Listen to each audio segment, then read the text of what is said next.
Assalamualaikum warahmatullahi wabarakatuh. Hello guys, how are you?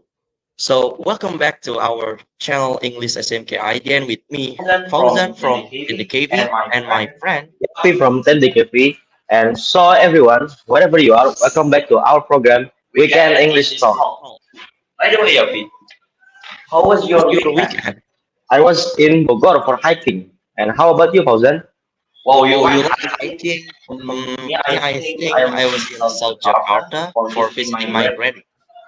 No, bro, I don't like hiking, but I like traveling. And I've traveled some tourism place like Cave Pindel in Yogyakarta, Karimun Jawa Island, and also Salak Mountain in Bogor. Whoa, Whoa, you're you're amazing, amazing, but I can't but relate I because can't I'm a relate home because I'm person. a home How to person. be like you, but How to be like you, by the way? well, bro, you should go. My teacher said that if you want to know yourself, travel far away from your home. And I think you need to try travel. Travel is not about holiday. Travel is not about fun and about happiness. It's more than that, you know. Oh, really? Really? Wow, it's Wow, it's deep, man. deep, man.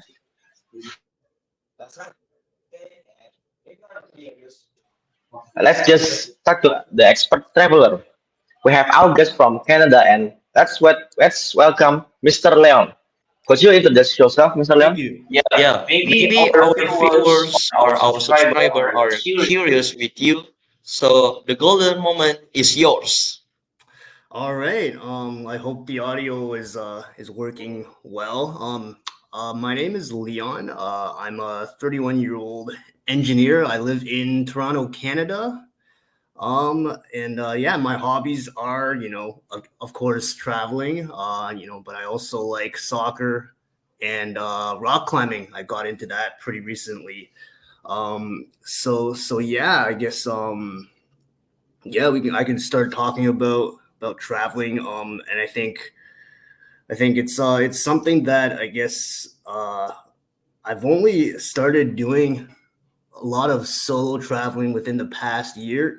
Not year, but the past few years. But before then, I had only gone traveling with groups of family or friends. And interrupt me if the audio is not great. But So I started this idea of going solo traveling when I was working in my old job, and I was working there for a few years, and things got a little bit repetitive. So I wanted to do something. I wanted to take a break and get things off of the rhythm. So I booked a two almost a 2 month solo traveling trip, and I had plans to basically go to like 7 different countries by myself. And I did a lot of research beforehand. Basically, this was the first time that I was going off by myself, and so I wasn't sure how I was going to do it. What are the things that I needed in terms of luggage, transportation, how to get from one place to another while not speaking the local language. And this was in 2022. So it was that time was like right after the big COVID, and things were still kind of uncertain. But I got permission to take a sabbatical from work for a few months to do this. So yeah, my plan was basically I went to go to Spain, and at the same time, this was the World Cup was happening, and I'm a big soccer fan, so I wanted to watch the World Cup in Qatar. So I would make my way over to that part of the world in the same time zone, so I can watch soccer games either on TV, and then I actually bought a World Cup ticket to watch a game. Um, so that was my plan, and when I first landed in Spain, like I remember like the first day there, I was kind of really really scared, really nervous because I was jet lagged. I got off the plane, and it was almost like there was like two layovers, and I remember just sitting in like my hostel and just like what am I doing here? Like why am I even here? um, but things kind of in the next few days. Also, I was a little bit sick, um, so that didn't help. But in the next few days, I got over some of the jet lag, and I felt a little bit better. And it still took a while to get used to, but I traveled through Barcelona, and then I went down all over Spain. I took the train to a tiny little city called Granada, and in Granada there's an ancient kind of palace called the Alhambra, um, and I was really interested in this kind of palace because it had like a mixture of like Islamic kind of architecture, but this was in like Spain. And so that was really interesting to go inside and then see all the history and all the blend of different cultures in the past coming together. And that was a very, very interesting memory that I had, was like, going up on this hill in the middle of the city. And then I took like my camera and then I set it up to get like a time lapse video of the sunset. And then it was just, I remember just standing there looking at this palace with the sunset coming in. It was just like, wow, like, I must have sat there for almost 2 hours waiting.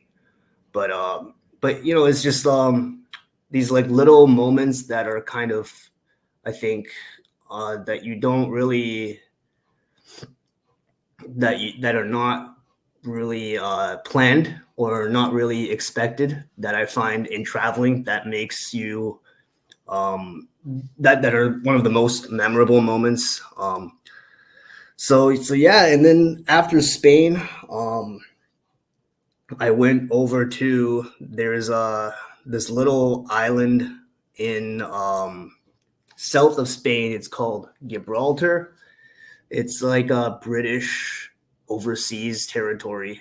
And so that was very interesting because in that little part, that little city. Mr. Leo, wait, Yeah. hold up.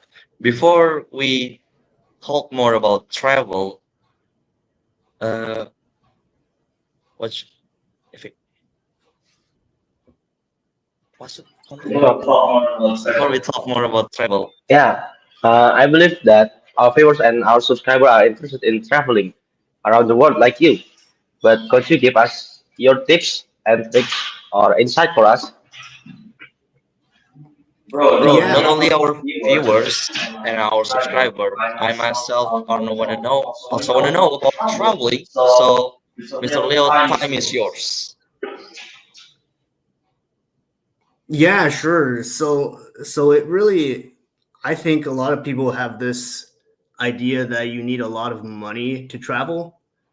Um, but really, if you plan everything out correctly, you don't really need a lot of money. Like I was basically, I would minimizing the money I spent in like hotels. I would stay in like hostels, which is just like a room that you share with other people, and so it's very cheap.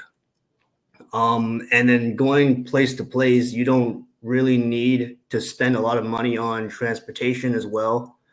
You could take public transport, you could take buses going from city to city, and it's relatively cheap. And so I guess the main like advice that I would have to people is like, especially when, in my opinion, like going off doing like a solo traveling, is like, maybe like don't do too much research beforehand of what you want to see or where you want to go. Because if you want to go to the Alhambra, and then you do some research on it. You look at all the videos, all the pictures, and what I find is that you have already this kind of expectation and this kind of anticipation of what the place you want to go will look like. So once you actually get there, you're almost a little bit disappointed.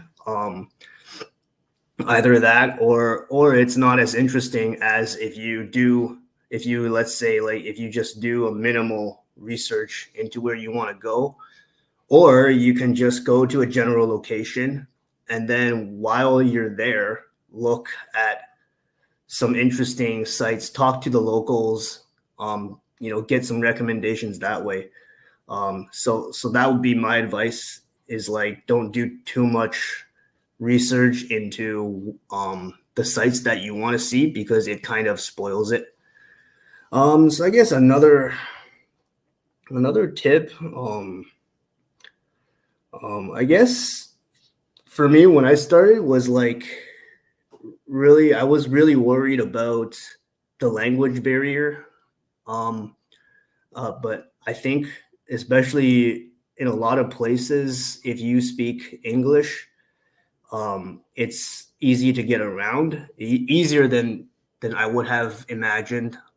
There is also a lot of tools that you can have for translation, such as like Google Translate. But in general, I think a lot of people are very friendly around the world, and they're willing to be patient and help you if you are lost and you want to look for directions. Another thing, I think, a good tip, or I guess the three main like apps that I use on my phone for traveling, that I would recommend, would be like TripAdvisor, for looking at interesting spots to see. There's Airbnb, which I use a lot for booking. And I think there's another app I use. It's called Hostelworld. It's another app that you use for booking accommodations. And then there's a tons of like resources online that you could look into if you want to start doing it. Which is what I did, was go online and search up solo traveling, what you need to do, and then recommendations of what to pack. And I guess the last kind of advice maybe I'll give is, like, in my opinion, it's better to travel light than take too much luggage. And this is from experience, because when I first started, I had just a 40-liter backpack, and you can fit everything that you need in just like a little backpack. Just seven pairs of changes of clothes, and then that's mostly what you would have in a backpack. And it was not until that I started traveling with a suitcase that I realized how convenient a backpack is, because with a suitcase, if you have the wheels and then you're walking on uneven road, or like in Europe, there's a lot of roads where it's just rocks, and a suitcase would be very, very difficult to get through that area. So I would recommend always, from then on, in my experience with the suitcase, I would never, travel with suitcases ever again. So I would always use a backpack. So like, pack light. Always, if you think that there's something that you need, really kind of ask yourself, do I really, really need to bring this? Like, do I really need to bring whatever, like a laptop? You don't really need it, right? I guess that's mainly my advice for someone that want to get started doing that. After my 52-day trip, at the end, towards the end, I was exhausted and very, very homesick. But there was a lot of vivid memories, a lot of fond memories, and of course, a lot of downsides. You're gonna expect sometimes to get sick while you're on the road, and I've had that multiple times. But it doesn't stop me from enjoying traveling. After that big trip, I've gone out a few more times, sometimes with friends, and other times just solo as well. And yeah, so now I've been to over 20 countries now. And yeah, I'm still waiting the day to plan my next trip and to continue, traveling and then seeing the world. So yeah, if there's any questions, I would love to respond. Okay, Mr. That was a beautiful explanation. So I would like to ask, what is your plan in 2024? Yeah, I mean, what countries and what place will you go to there? Um, in 2024, so earlier this year, I've already gone to three countries. First, I went to Peru, and then I went to Guatemala, and then South Korea. Now, I don't think I will go somewhere before the end of the year, but I have plans in 2025. And the countries that I'm looking at now, it's either uh, South Africa or Taiwan or China or Australia. So those are the countries that I'm looking at doing if I were to do more of like what I was doing in the past, like solo traveling, backpacking. I've also kind of looked into taking a road trip in my own country in Canada. I thought about driving from Toronto to Vancouver, which is like very far, and then seeing the country on road. So haven't decided, but we'll see. We'll see next year. Okay, sir. Before you ever do solo travel, right? So, do you prefer to solo traveling or traveling in groups? And how do this experience differ for you? That's a great question. So I think before I started this big trip, of the big solo trip, I had only gone out with groups of friends. My first big travel with friends was in Thailand back in 2019. And I think I can't say I prefer one or the other. I just think it's different because I think when you're traveling with a group of friends, you share the experience with a group. Um, but when you're traveling solo, your experience is more you're experiencing everything like by yourself. So you're more tuned into your surroundings. Um, like if I am, for example, walking in a city that I've never been before, if I'm traveling with a group of friends, I would be more focused on having fun with my friends. But if I was solo, then I would probably be more focused on experiencing the local culture, and then probably be more interested in planning what my day will do. And then I would be just more focused on the experience of being in my surroundings, as opposed to with a group of people. So I think it's very different traveling solo versus with a group. But I definitely enjoy both, especially if the company is good. Oh, okay. So if we want to have fun traveling, so we can travel in a groups. But if we want to get more experiences, so we do a solo travel, yes, sir. I think if you want to really challenge yourself, Oh, then solo traveling is better. If you want to, just have fun, then group traveling is better. But if you want to really experience, um, a different culture, a different environment, and challenge yourself in problem solving and then getting around, and I think solo traveling is a great way to do that. okay. Thank you, sir. You're welcome.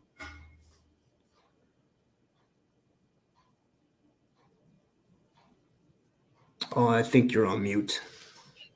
There we Mister, go. I want to ask you something about. You mentioned that you already went to 20 countries, right? Yep. And how do visa requirements and travel restriction vary across different regions? And what's the best way to stay organized and complement with when you're visiting the 20 countries? Um, yeah, it's also a good question. I always, before I go to a country, I always do my research beforehand to understand what the laws are regarding immigration. Um, and I tend to go to, because my citizenship is tends to be very strong. My passport tends to be very strong. Um, so that gives me a lot of freedom in choosing which countries that I'm going to travel to.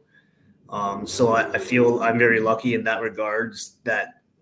And so I only really choose countries where I know that it's either visa free or it's like a visa on arrival.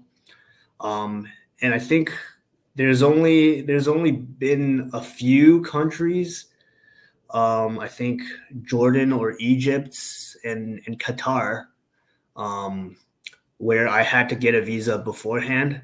But I was going to those countries because there's specifically things that I wanted to see in those countries. And the process was not very difficult.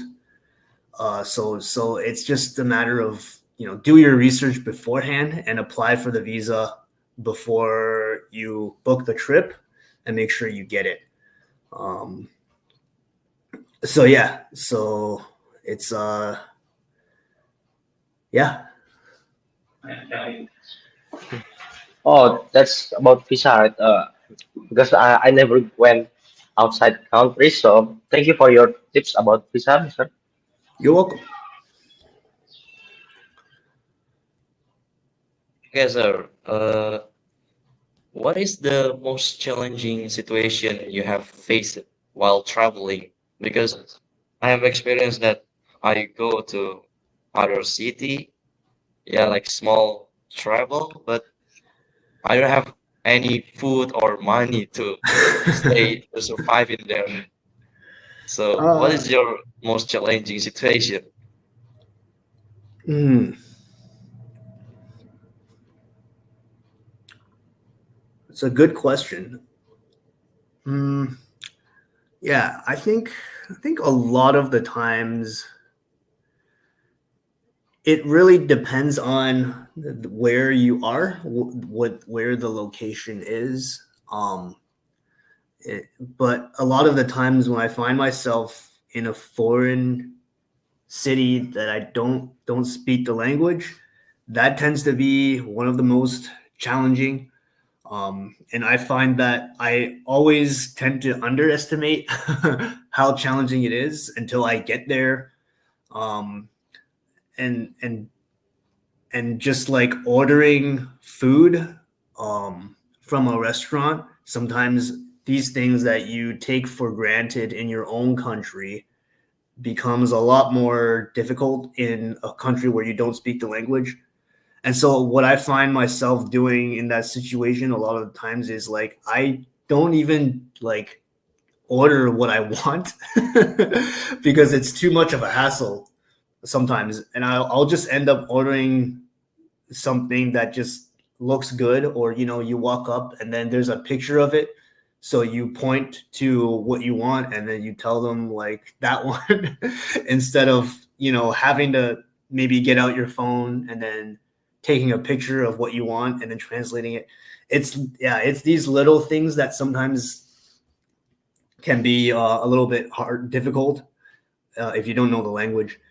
And also another thing that's kind of unusually challenging was like doing laundry, like washing your clothes, especially if you bring only one backpack and you have all your clothes in your backpack and you're gone for weeks at a time, and you need to wash your clothes, but sometimes you just can't find like a place to wash your clothes. um or like because like yeah, like one example was like I was in Spain and then there was a laundromat, this laundry place, and I went to wash my clothes. I put all my clothes in, but it only took coins and I didn't have any euros on me. I only had like bills. And I remember just like walking around that area trying to get change from people, but no one would give me any change for some reason. So it was frustrating. um, so yeah, it's honestly the little things that you would take for granted that I find like most challenging in a foreign country, like eating out or doing laundry, I guess. Yeah, so the most challenging moment is the language, yeah. Because I I think ever so. heard a quote that the limit of your world is the limit of your language. So the language is the limit of your world. So if you only can understand some languages, that mean uh, if you how to say it, if you have memorized many languages, then you can do travel easily to many Yes. countries in the world. Yeah. Yes. And yeah, and I typically there's in different parts of the world, there's the local language, and then there's a second language that people learn. If you know the second language, you can get around easily as well. For a lot of places in the world, a lot of people learn English. In other places like Latin America, everyone just speaks Spanish. So it was really, really difficult traveling Yes. in South America because no one spoke any English. And I think in a lot of parts of Asia, it is also like English.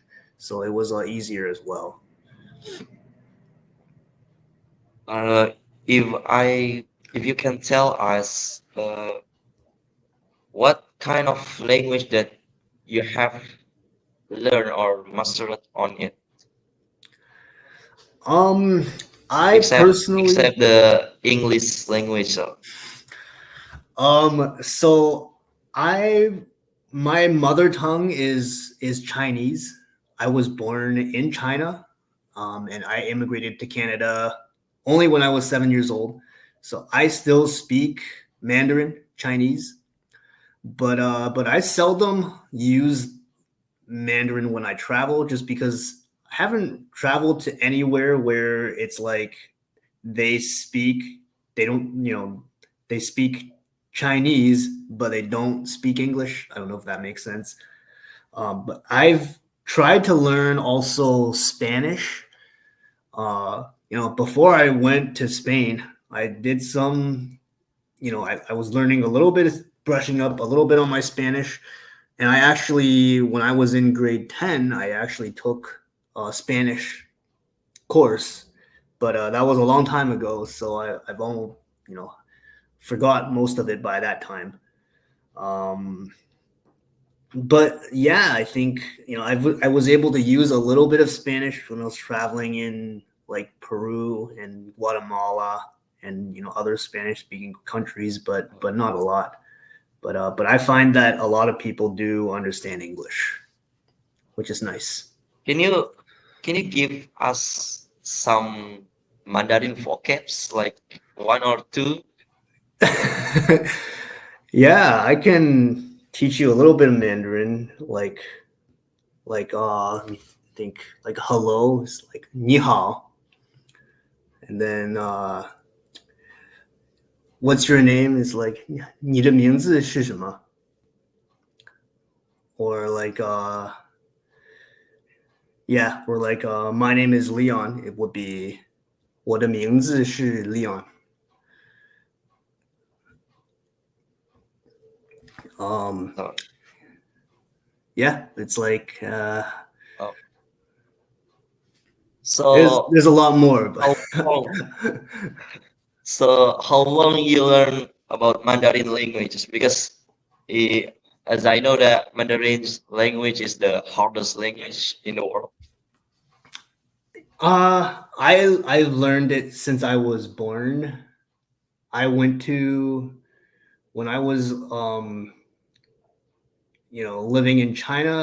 I'd only finished, I think, grade 1 before I left. So my Mandarin level is at around like the first grade. So, but I'm still fluent, and I still speak it fairly well for how long I was learning it before I left. Okay, Mr. So about laundry, how do you manage laundry with different currency in other countries? Like maybe in Indonesia, for example, rupiah, and in America they use dollar. And how do you manage it with your money, with the currency of different countries? That's a good question. Before I started my first trip, I thought, to get all my money exchanged before I left. So I went to the bank and I got out, I think, euros. I got out a bunch of Jordanian currency, some UAE, United Arab Emirates currency, just basically currency of every kind. And I kept that with me while I was traveling. But I realized that that was not very efficient. And the way that I do it now is I don't take any foreign currency with me before I go. Um, and all I do is when I arrive at the airport, they usually have like an ATM, or there's a currency exchange vendor there. And every single time there's always one right as you land, and I just take my credit card and I just take out money from the ATM that way. Uh, so it's yeah, I find that to be way more efficient.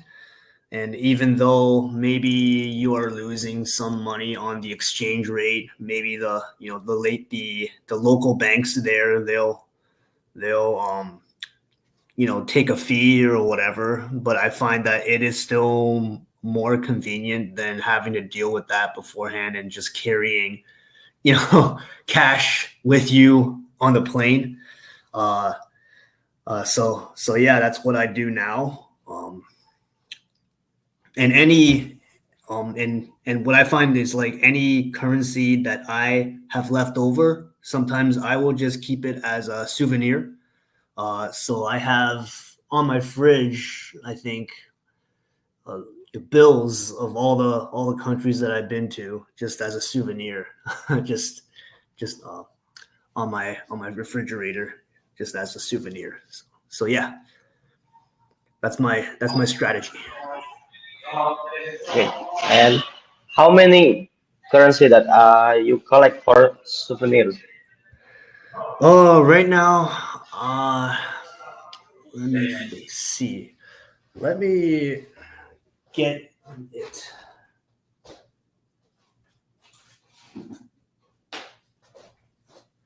Excuse me. So I can show you right now. So I've got a Chinese one. I've got Korean. I've got number 3. This is Peru. And this is this is Indonesia. Oh, Yeah. wow. Whoa, There's kinda cool. Czech Republic here. Egypt. Okay, I got one from United Arab Emirates here, UAE. You can see that. From Mexico? No, wait. This is Qatar.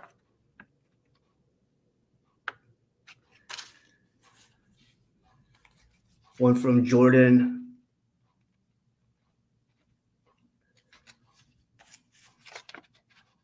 Thailand. This one is Mexico. And I got 2 more here. Is Gibraltar, and Oh, it's a Turkish lira. So I've got 1, okay. 2, 3. So, sir, Yeah. still counting. So, which one is your favorite money from all of that? I don't think I have a favorite. But I think my favorite one is the one that looks the cleanest. That's not, wrinkled up. But I don't really have a favorite one. Maybe Indonesia. Wow, thank you, sir. You're welcome. Okay. So, Mr. I would like to ask about, do you have Netherlands currency? Because I'm planning to go there after I went college, after I go to college. Do you have Netherlands currency?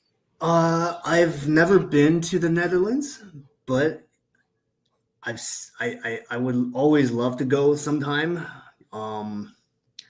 I don't have any Netherlands currency, but I think they use the same currency as the euro. I could be wrong, uh, but I don't have any with me, so I can't show you.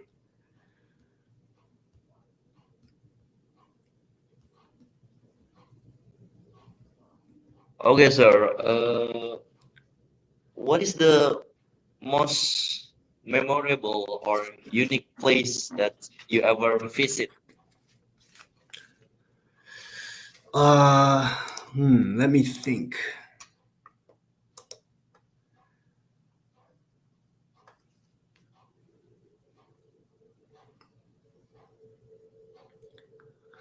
Yeah, that's a good question. I think probably the one of the most memorable in terms of like wow, like this place is I've never been anywhere like this before was probably Mount Acatenango in Guatemala.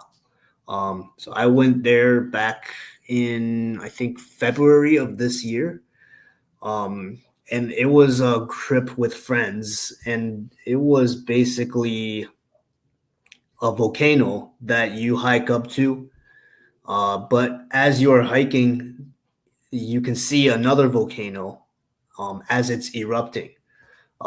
So that was something that like I've been to volcanoes before, but I've never, you know, saw one go off as I'm climbing another one. And so that volcano was, I think, we got to the summit. It was a very, very exhausting hike as well, and that made it more memorable. It was almost 6 hours to get to base camp, and then we stayed overnight in a tent, and then to get to the summit from base camp was another 2 hours. And then I remember going up on the summit in the morning and seeing the sunrise from the top of the volcano, and then it was just wow, amazing.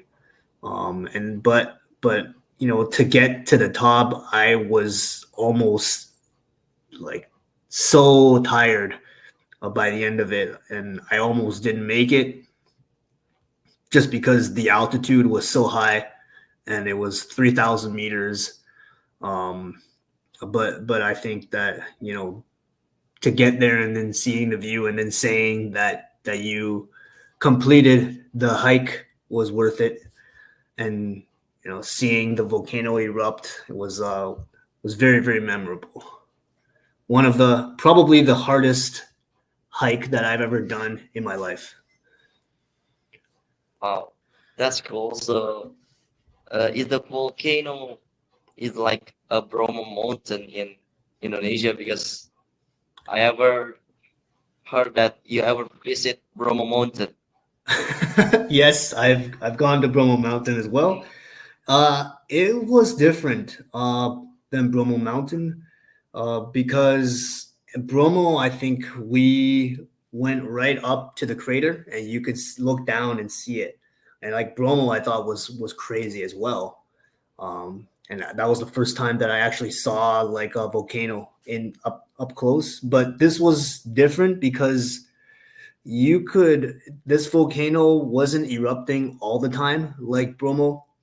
It would erupt every half an hour or so, but when it did, you could feel the earth shaking. You could hear it just go off, and then you see the smoke. And at nighttime, when it's dark, you see the lava come out, like the red lava come out. Yeah. So it's a different. I think it's a different kind of eruption than Bromo. But yeah, I remember we were trying to sleep in the tent, and then all of a sudden you just wake up because the ground was shaking, and then you just look outside, and it's the volcano is erupting. So it was crazy. Um, but yeah, it was different. Wow, I think that's so cool seeing the lava come out like Yeah, the one of the rarest moment. Do you ever see? yeah, that was Uh, yeah. so you didn't feel scared or uh, Uh, yeah, like that. at first, the very first time that we saw it erupt, I was a little bit scared, but we were so far away because as we were climbing the volcano, this volcano that we were climbing, it was dormant. So it was not erupting, but the volcano beside it was the one that was erupting. So we know that we were at a very safe distance. But it was still very, very at the first time I saw it, it was still very a little bit concerning, but then you know that you're safe, nothing's gonna happen because you're so far away, and yeah, you just enjoy the experience from then.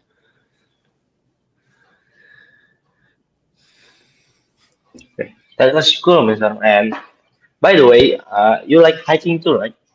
So after traveling, you like hiking, Uh, and yeah, yeah, you can continue. You can continue. yeah, I done a lot of hikes. For some reason, I go hiking a lot in volcanoes. I don't know why. It just works out that way. Uh, yeah, I've also like doing a lot of walking around in foreign cities, especially walking around in Japan when I was there in the countryside, and then just seeing the surroundings and seeing how people live their lives. Sometimes I just walk around. That's that's my whole day is just walking.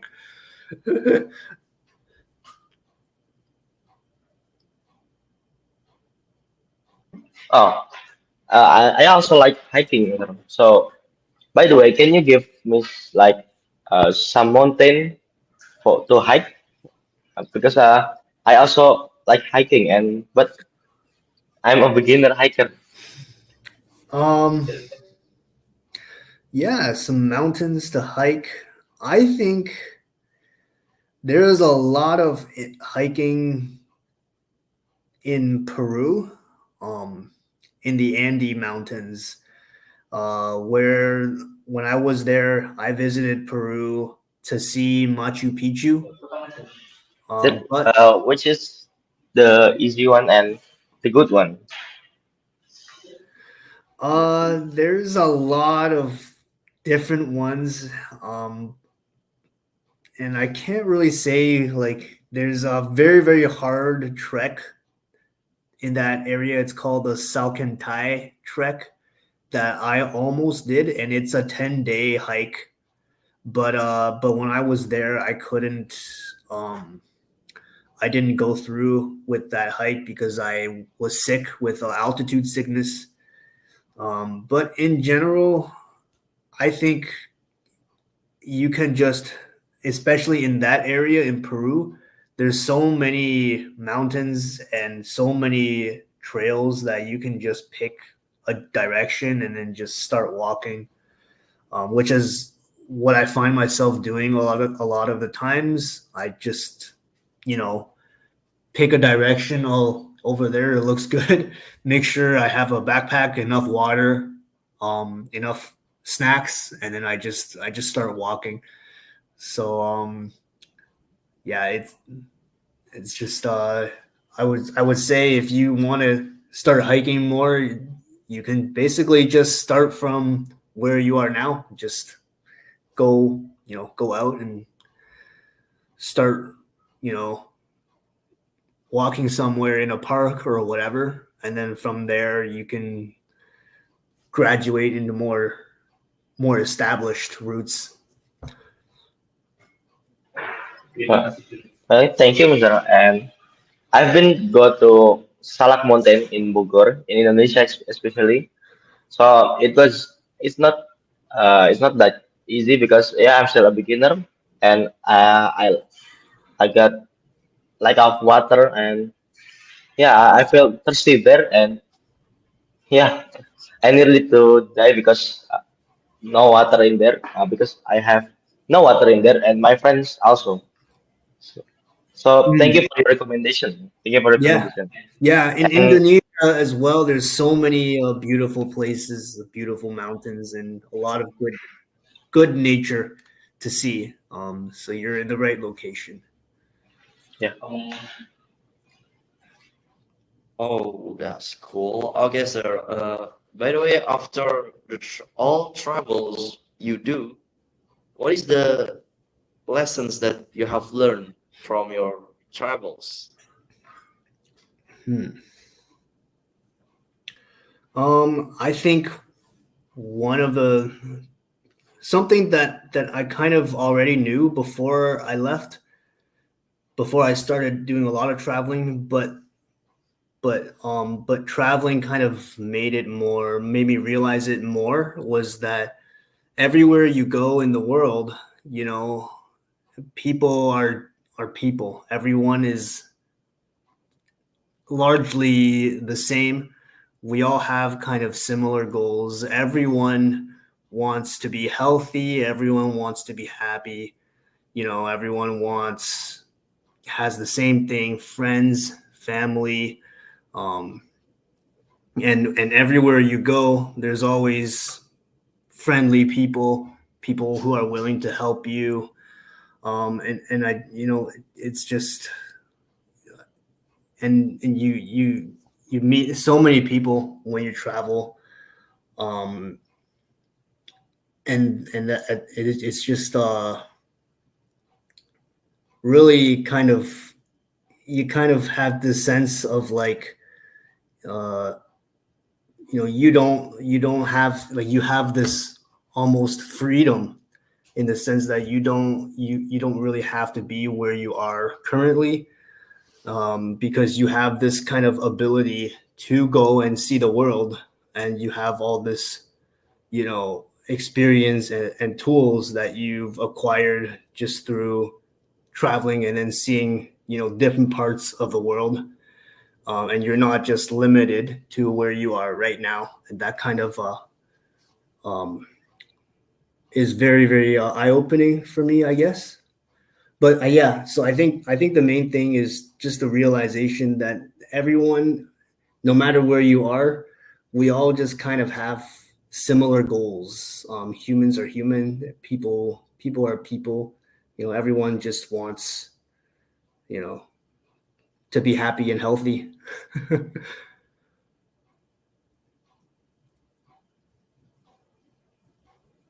So, Mr. Ron, what are the moral and the values of being a traveler like you? Sorry, can you repeat that question? So, for all our friends, what are is the moral and the values that you will tell to us about traveling? The morals and values.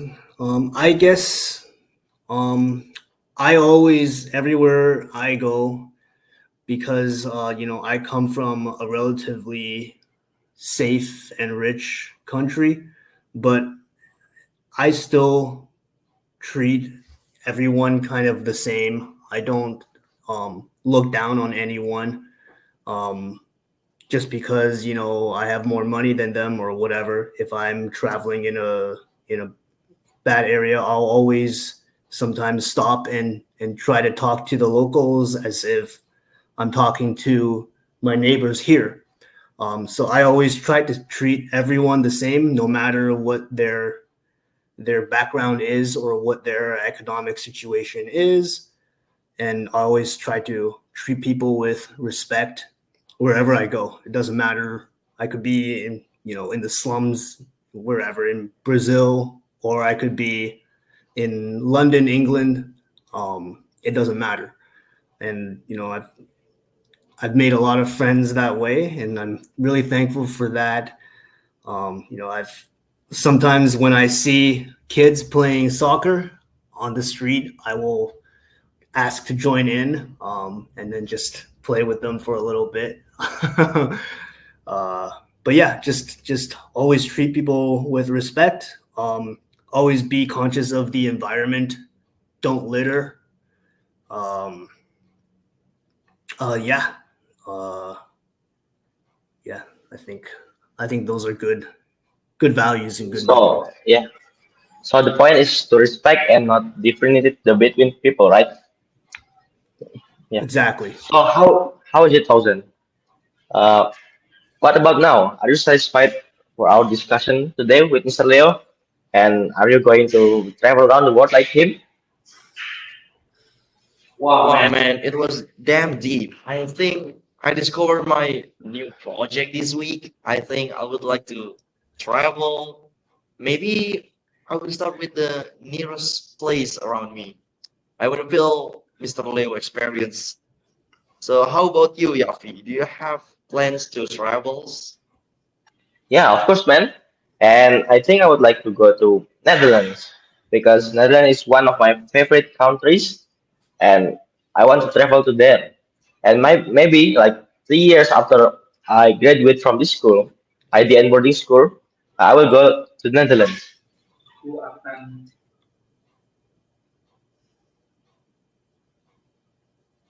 So, guys, what do you feel? You get new insight? Actually, I want to talk more about this, but because the time is up, so for all viewers that want to know more about Mr. Leo experience, you can visit his social media. So, Mr. Leo, what kind of social media you play? Uh, yeah, I have Instagram. That's what I'm Instagram. Can you mostly active spell it? on. Yeah, it's at Leon, my name, Lit Fam, LeonLitFam.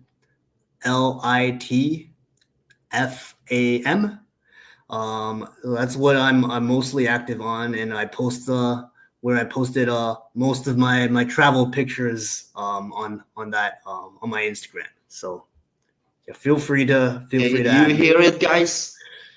The Mr. Leo social media.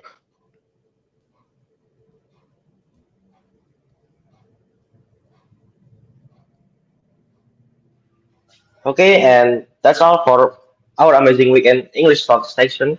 And thank you so much, guys, for watching. And thank you so much for Mr. Leon to be our speaker. And don't forget to like and subscribe and also comment below.